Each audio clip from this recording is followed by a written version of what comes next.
So, ako pa si Jubit, ako para si Jubit Vlog, ay, sa ating YouTube channel. Usapin natin yung idol ko na naawa kasi ako na mayroon nagsasabi ni nakaraang araw na sabi niya nga sa mga kahapon ba to, nakalaang araw, baka nahirapan mo na siguro kung salita sa vlog ko. So, kahapon ba to yung nakaraang araw, o nakaraang araw pala yun mga idol, na yung idol ko ay sabi nila na si Elias daw ay ang kilala daw ni Elias nandoon sa Bisaya. Hindi naman ano lang, hindi totoo yun. Ano lang yun si Elias, marami nakakilala sa kanya, pati yun taga Cebu, taga Mindanao, pati taga dito, taga Alcantara, kilala nila Elias. Hindi mo alam, tanungin ko kilala mo ba si Elias TV. I-search mo, maraming nakakilala dito yan guys. Sikat talaga si Elias. Shit, ako taga Alcantara ako eh. So, taga Cebu ako, Alcantara, Candabong, Lower Candabong, puro magpagmahal.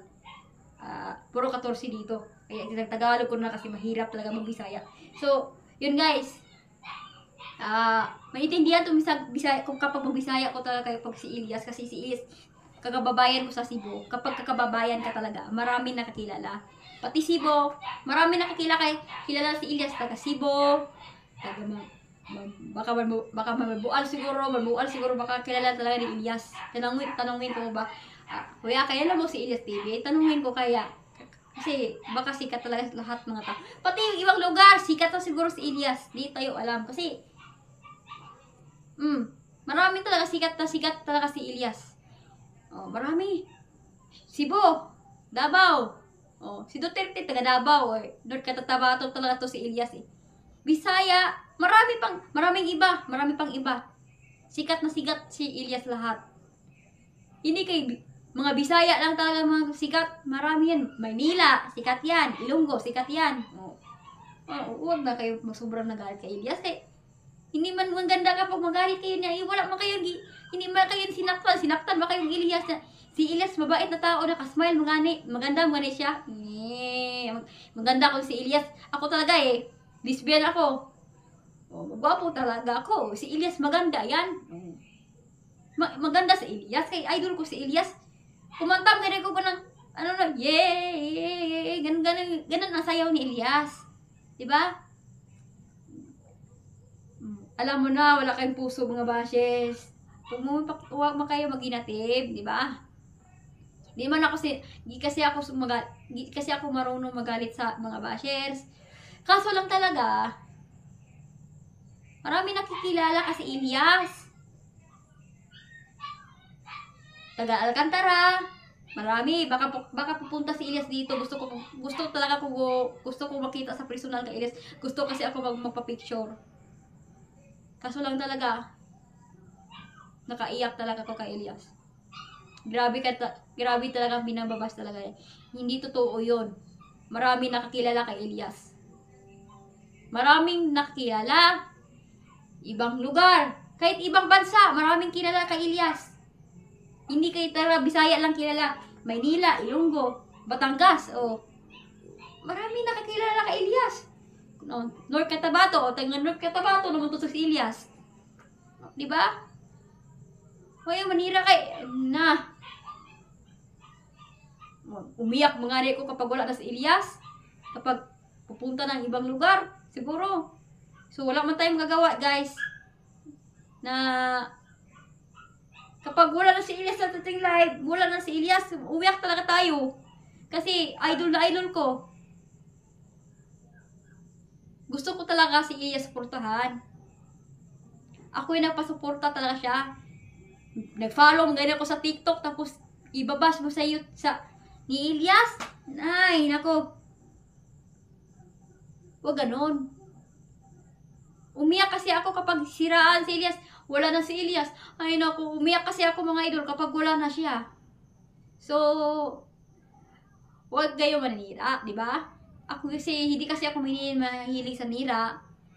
Maganda ang topic, di ba? Kawawa naman ang idol ko kapag wala siya. Gusto mo sila masaktan. sabi ng mga bashers, si Ilyas daw, nanuntok daw. Oh, manuntok pala si Ilyas. Marunong ba rin naman manakit ng tao? Hay! Nanuntok pa si Ilyas. Hindi naman na marunong manuntok. Hay nako. Wala kayong puso. Parang nagsabi to si Ilyas. Parang parang wala ko nakita sa sa Facebook, sa YouTube. Parang nakita ko sa Facebook talaga. Hindi pa siya nang bubaba ng sasakyan. Sumakay pala siya ng sasakyan. Sabi niya, sinuntok daw siya. Namugbog daw siya. Ha? Ibugbog ba si Ilyas? Hindi mo namugbog. Ay nako. Nanuntok ba si Ilyas? Hindi mo nanuntok. Marunong ba na manuntok? Ay nako. Ganon ang mga pagsasabi ng mga bashers. Maganda. Ganon ang mga sasabi ng mga hindi naman maganda yung salita nila Hindi naman marunong nanuntok daw si Ilyas, mga idol. Hindi naman nanakit si Ilyas. Hindi naman marunong manuntok. Umiyak mga siguro si Ilyas kapag masaktan. Kung na ganun ha, ulitin niyo mga bashers. Hindi naman ako nagalit. Nasabihan lang kayo. Diba? Kasi si Ilyas, gusto ko siya usapin. Gusto ko siya makita sa personal. Kaso lang talaga, hindi ako papayagan ng mama ko punta na malayo.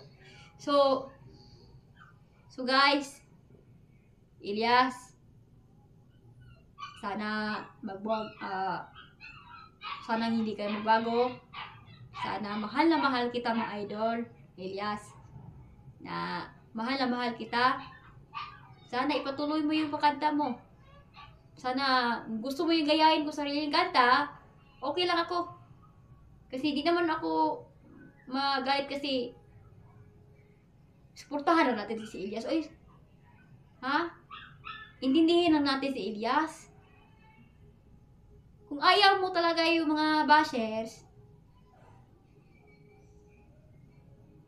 kapag ayaw mo talaga, manood lang kayo ni Batang Quiapo kung ayaw mo. Parang walang away. Hindi naman ko mga away Hindi naman ko mahilig sa away sa vlog. So, ako hindi naman ko marunong mag-bash ng tao Bakit mag-bash ako ng tao? Hindi naman tayo ginawa sa kanila. So, wala naman tayo na meron ako karapatan kay Ilyas Meron ako karapatan ni Ilyas na bigyan ko sa sariling kanta kasi naawa ko. Ha? Naawa ko kay Ilyas. Pinasabihan kita kanina Diba? Di mo tama good ko kapag manira ka ng tao. Sabihan po si Ilyas, si Ilyas nanuntok. Ay nako, nanuntok ba daw?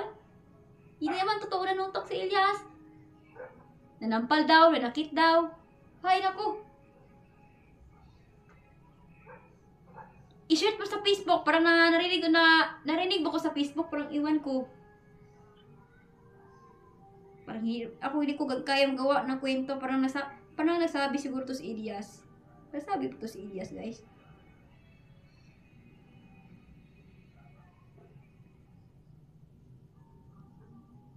Wali naman na ito nanuntok si Ilyas. Ay naku, ayan ang pagsasabi mo sa talaga. Ayan ako ang mga bashers. Hindi naman natin intindihin yun. Wala akong pakialam mga bashers. Meron pa kong pakialam kay Ilyas Naawa kasi ako sa Ilyas. Mabait na tao yan. Salita pa tayo guys kasi